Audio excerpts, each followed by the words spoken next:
welcome back to Teen Story Share. This week we're continuing The Returning by Christine Hinwood.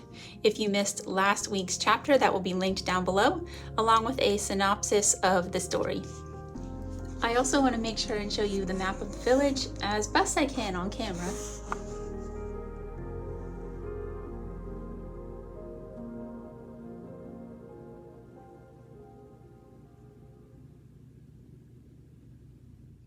Graceful Fenister. Brown and gold, that was how the valley was colored this end of the summer. The streams had dried to brown waterholes, and the hills pitched blonde flanks at the sky. Graceful hung over the fence, looking at the line of trees that marked the road and hid Cam Attling's holding. Graceful was 12, and she knew whom she was going to marry. She knew when she would marry him, and where, and how. She knew that he would come to live here at Fenister Fort Farm, take her name, as did any who married a firstborn Fenister, and die here, as she would. She knew, that every summer she would cut the flax with the women of the house, that every winter she would weave it, the names of her children, firstborn son after father, secondborn after her husband, third after his father, firstborn daughter after mother, secondborn daughter after stepmother, third after herself.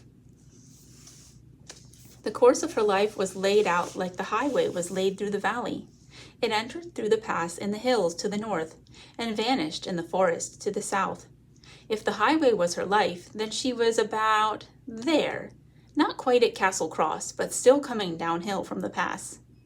There were two things Graceful did not know about her life: how many children she would have, and when she would die.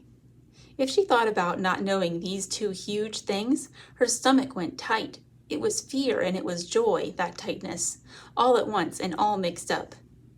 She took one last look, then pushed herself off the fence. "I cannot see the messenger yet."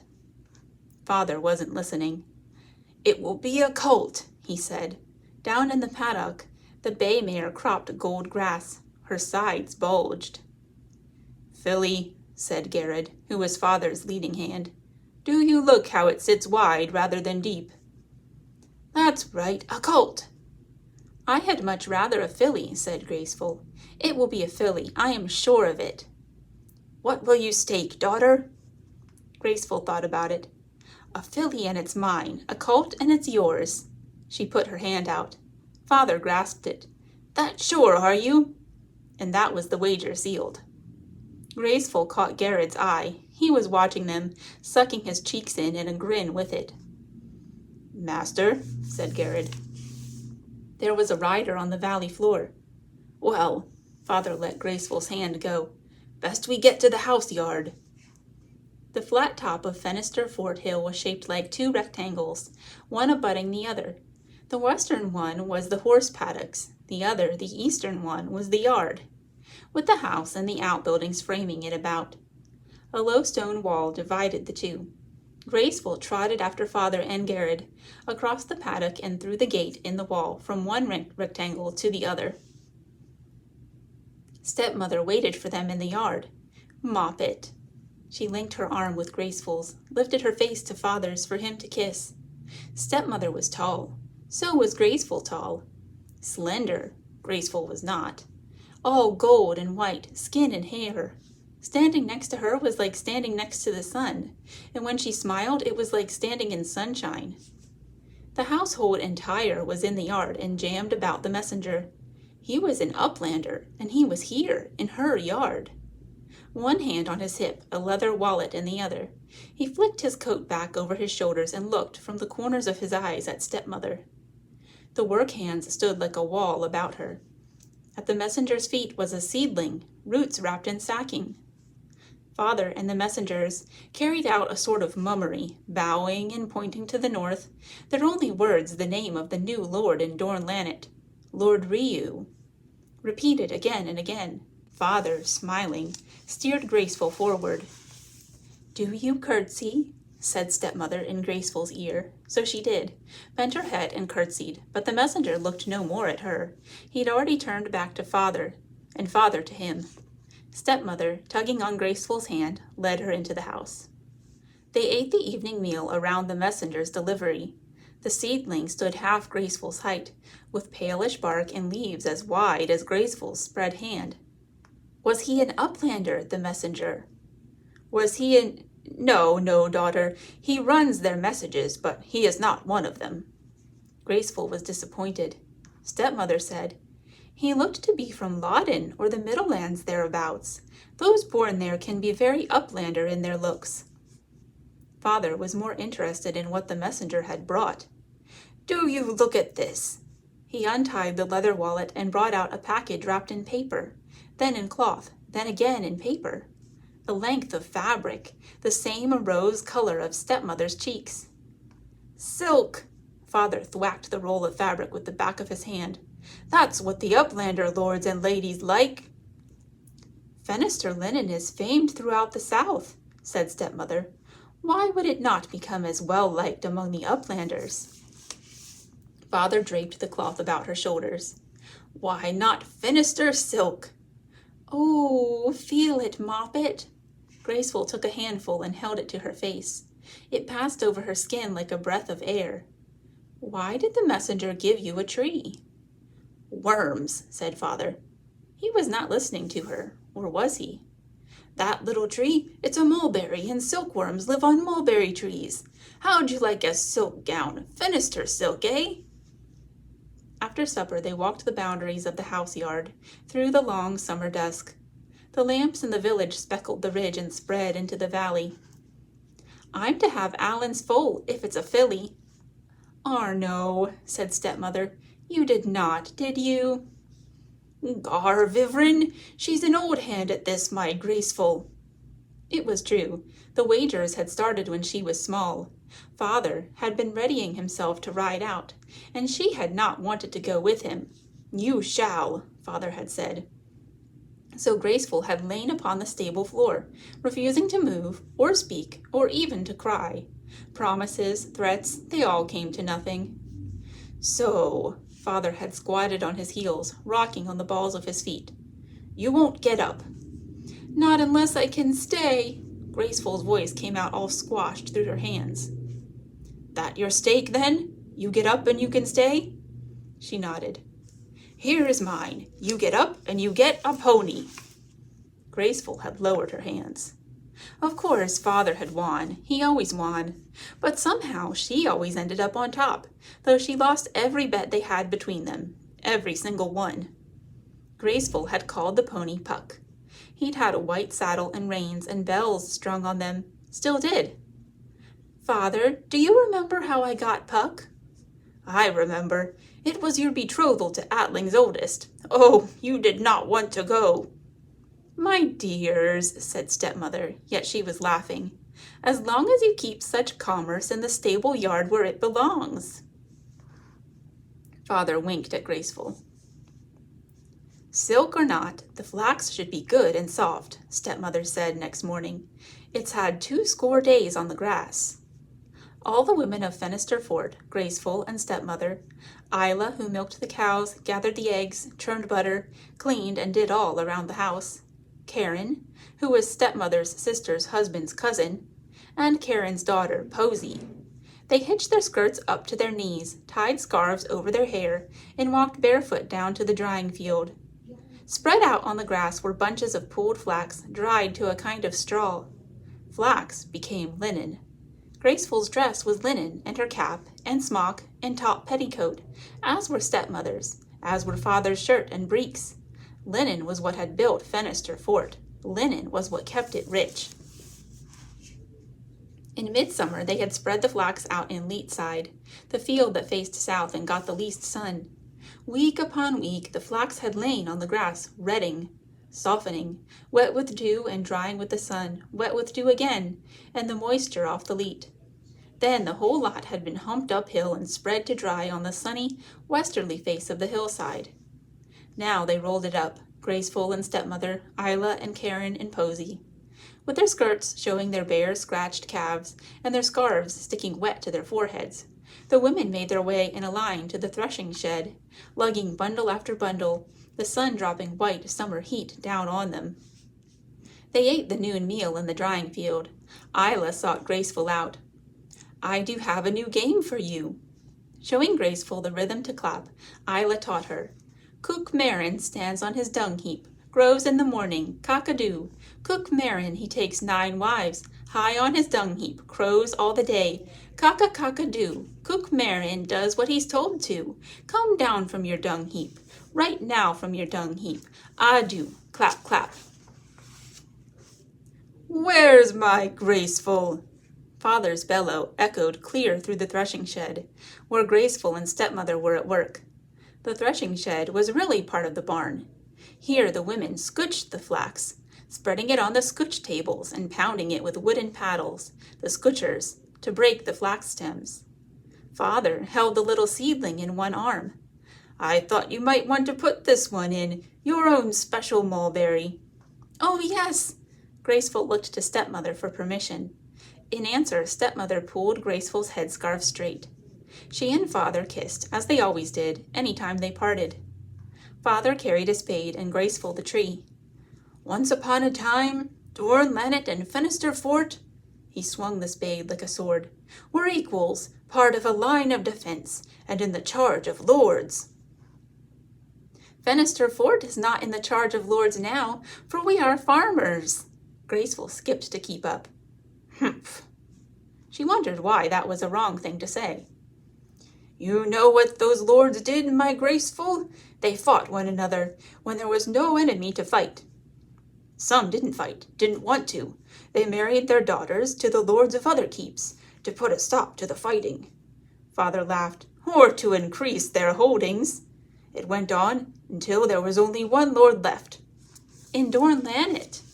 Aye, in Dorn Lannet, just as the Uplander lord has done. He fought them all until there was only him left. Now he didn't want the other keeps making trouble for him, this lord of old, so he had them pull down their walls and disband their men-at-arms. Graceful thought of the men sent home after the war, men she had seen pass through Kayforl, heading south to their own villages. They had a look to them, the same look. Was it war that gave them that look? Or was it being set adrift by their lord to find their way home, having left it in the first place to fight for him? Graceful thought of Cam Attling, sent back not by the old lord but by the new, they said, with a horse, as if that could make up for his arm. But he wasn't adrift, was he? He had his family to come home to, their holding. And so, father took her hand and helped her down the side of the hill. So the keeps became farms. The men-at-arms took up holdings, and all together they made up villages. I see, said Graceful, and she did. But there was something else for her to see, and she couldn't quite.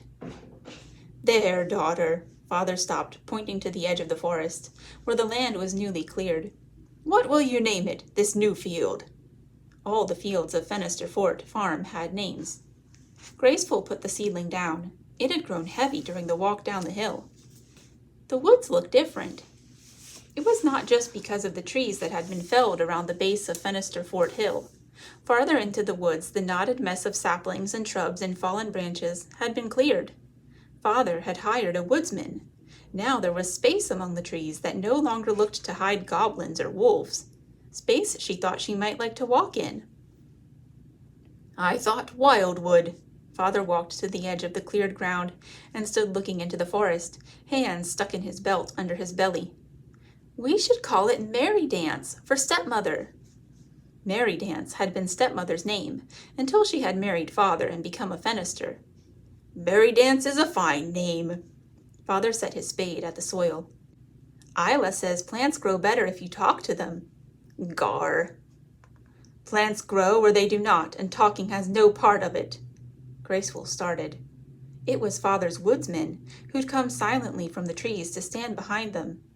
He was not a Kayforl man, but an outsider from Apstead being a day's ride away southward. It wasn't just his being an outsider that no one liked, Isla had said to Graceful.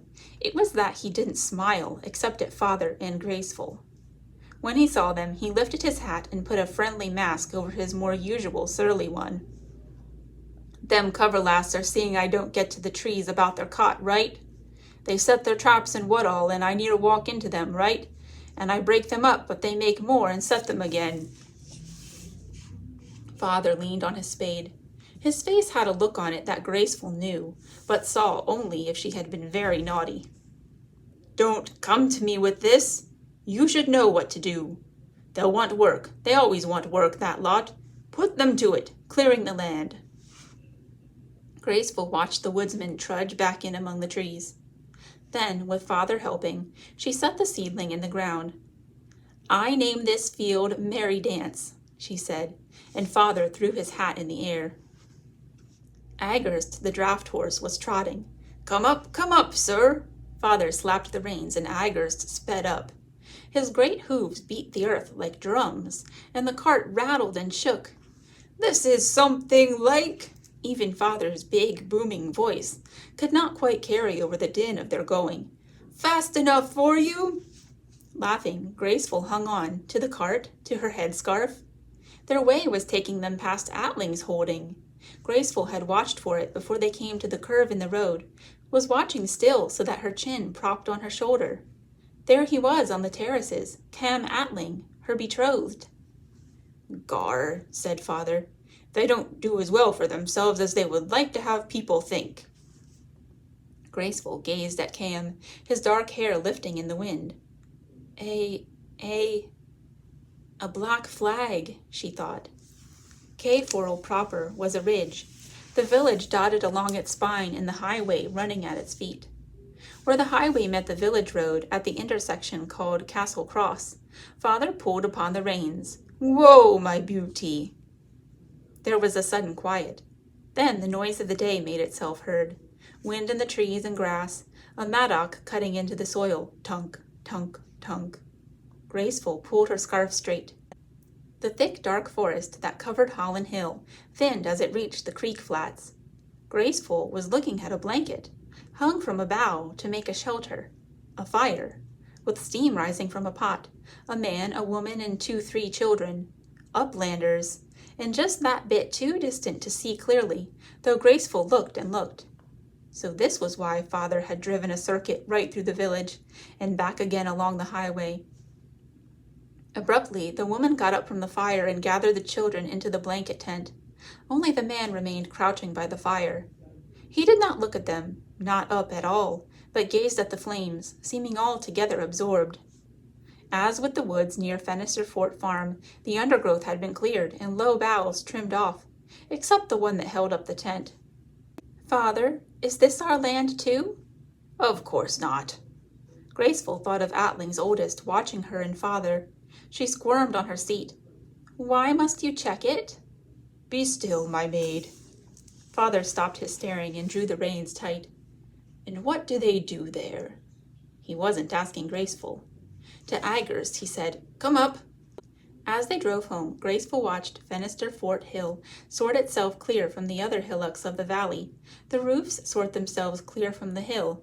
The buildings stand tall beneath them. Isla waited for them at the foot of the drive. "It's the coverlasts, master," said Isla. "Mistress sent me to let you know." "Know what?" "They're here, the whole clan, and do want words with you." Father went ahead, leaving Graceful to walk up the drive with Isla. "For I do not know what I shall find going on up there. The mistress is all right, Isla? You are sure of that?" "Aye, master. She sat them about the yard and was giving them tea when I came down." Isla, friend and servant and nursemaid, hurried Graceful along, seeming hardly to want to walk with her. "He shouldn't," she said. "I say it of one who's been that good to me, but he shouldn't." Graceful did not understand. The yard was empty. Graceful pointed to the house. "Isla?" Isla stood where she was, pushing the dust of the yard into piles with the toe of her shoe. "I've my work to do. Pardon me, Miss Graceful." Graceful folded her arms across her chest. "Gar." She used Da's swear word. Inside, where a step led up from the stone flags of the kitchen to the wood of the passage, Graceful slipped off her shoes and padded along the boards. The hall doors were closed. Graceful stepped closer, right up to them, and listened. "I don't know about the war changing things," it was Ma'am Coverlast speaking, "but with your gamekeeper setting borders that never used to be, it's hurting our livelihood." Graceful leaned on the doors and peered through the gap between. Shadows shifted, making it hard to see. Then the light caught on something. An eye pressed to the crack. One of the coverlasts was looking right at her through the crack, and clear as anything, Graceful saw his eye close and open, winking. Then he must have moved away, for the gap was empty. Graceful ran all the way to the kitchen. The hall doors opened, and the passage was suddenly full of coverlasts, small and wiry and weather-worn. Coverlasts, father and stepmother. Not one of the hands or maidservants was about. Father followed the coverlasts at a lordly distance, halting at the gate to watch them troop down the drive. "Make a village entire of themselves," he said, coming back to the house. "Wish my horses bred like they do." "Hush, Arno." "Father, must we clear that land? Merrydance is so large a field already." Father took her hand and tucked it into the crook of his arm. "Come, my little Graceful, and let's see how that mare does." Garrod was standing by the horse paddocks, watching the mare. "She's bagging up, master. You look, her udder's enlarged. Won't be long now." Father, for once, could not be distracted by horses. "There!" He swept his forefinger in an arc that covered the whole of Merrydance Field with its one little seedling. "Just to start that, imagine the whole field full of mulberry trees, grow the height of a man, more than in a year. And it's not just the worms." "Worms?" Graceful blinked at Father. "We'll have fruit, wood, why, even wicker of them." "You'll be breeding them with the horses yet," said Garrod. Graceful couldn't even laugh. Father would say, "If the one means can achieve two ends, well, all the better." The one end was always announced. The other was not acknowledged until it had been achieved. Merrydance Field and the trees were the one thing. Graceful wondered what the other would be. We're going to be splitting the Graceful Fenister chapter into 2, so that's all I'm going to read of that for today. And next Friday, we'll read the rest of the chapter. Have a great weekend. See you again next time. Bye.